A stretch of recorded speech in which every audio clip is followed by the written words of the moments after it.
Yes? Make it quick. I'm a busy man.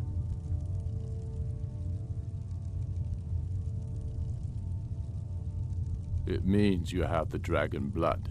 You have an inborn ability to use your voice the way dragons do.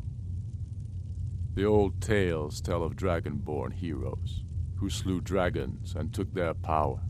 It seems those tales are true, with the dragons returning, and now dragonborn appearing. Maybe the Greybeards know what it all means. I know more than most. I trained with the Greybeards at High Hrothgar when I was a boy. The Way of the Voice is an ancient, spiritual form of magic in which you project your vital essence into a thume, or shout. Most people would need to train for years before they could even attempt a single shout. The Dragonborn is different. You have an inborn ability to shout, the same way dragons are said to. They live in seclusion near the top of the throat of the world, the great mountain of Skyrim. They're masters of the Way of the Voice, of shouting. It's a great honor for them to summon you. They speak to very few. In fact, they hardly speak at all. I studied with them when I was young. They taught me how to shout. Yes, they chose me when I was just a lad. It was a great honor, of course. I was to become a Greybeard myself. I spent almost 10 years at High Hrothgar, learning the Way of the Voice. Then the Great War came. I couldn't stand missing it. I often think about High Hrothgar. It's very disconnected from the troubles down here. But that's why I couldn't stay, and why I couldn't go back. I suppose the Greybeards care about Skyrim's troubles, in their way. But I needed to do something about it. I'm sure Arngir would call it one of my failings. Yes, the oldest and most powerful, although he may not seem so. I doubt he's forgiven me for leaving. And for what he'd consider blasphemy. Using shouts for anything but worship of Kinnereth.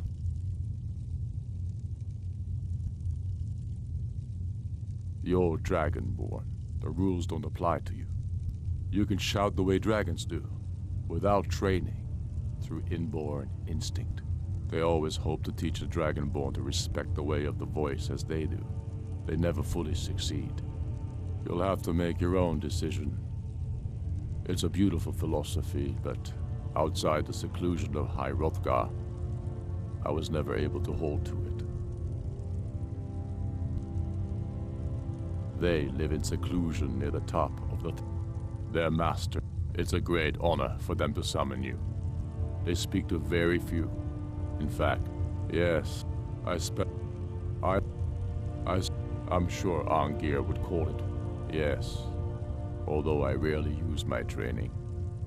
The Greybeards believe the voice should be used only for worship of Kinnereth. I have fallen from their strict teaching, but I still don't feel it should be used lightly. Not all of Arngir's lecturing was wasted, it seems. Yes, I doubt he's forgiven me for leaving. Yes, I have fallen from their strict... You'll have to make your own decision. I'm not sure why Tullius is wasting his time trying to take Winterhold from us. But if he wants to throw his men away, I'll gladly accept that gift.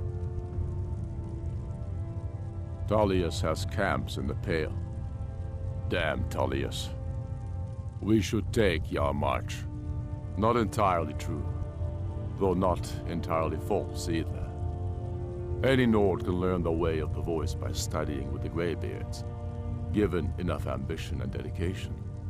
My shouting Torg to the ground proved he had neither. However, it was my sword piercing his heart that killed him. We're fighting because we're done bleeding for an empire that won't bleed for us. Untold numbers of Nords died defending the empire against the Dominion. And for what?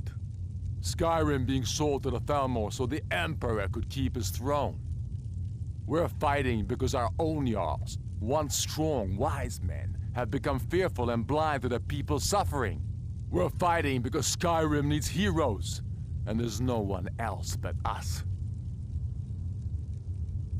I killed Torek to prove our wretched condition. How is the High King supposed to be the defender of Skyrim if he can't even defend himself? I challenged him in the traditional way, and he accepted. There were many witnesses. No murder was committed. True, he didn't stand a chance against me, but that was precisely the point. He was a puppet king of the Empire, not a High King of Skyrim. His father before him, perhaps, but not Torek. He was too privileged and too foolish, more interested in entertaining his queen than ruling his country. Indeed, Elisif has become Jarl of Solitude, historically and conveniently home of the High King, backed by imperial interests. But the Moot has not yet met to name her High Queen, and they won't, not as long as I have any say in it. There hasn't been a true High King in Skyrim for generations. For too long, he's been hand-picked by the Emperor, and given emphatic nods by milk-drinking Jarls addicted to imperial coin. It's time we had a real High King, one of our own making. My father, the Great Bear of Eastmarch, died during my imprisonment after the Markarth incident. I, his only son, forced to deliver his eulogy via letter I had smuggled out of prison, such is the love of Titus meat for his subjects. When finally set free, I returned to Windhelm and was greeted by a city in mourning, at one with my own grief and anger, clamoring in angry voices, calling out for justice, for war. They sat me on the throne of Ysgramor, the throne of my father. I only hope I can prove worthy of that honor. Take care. The Stormcloaks are finding victory across the land.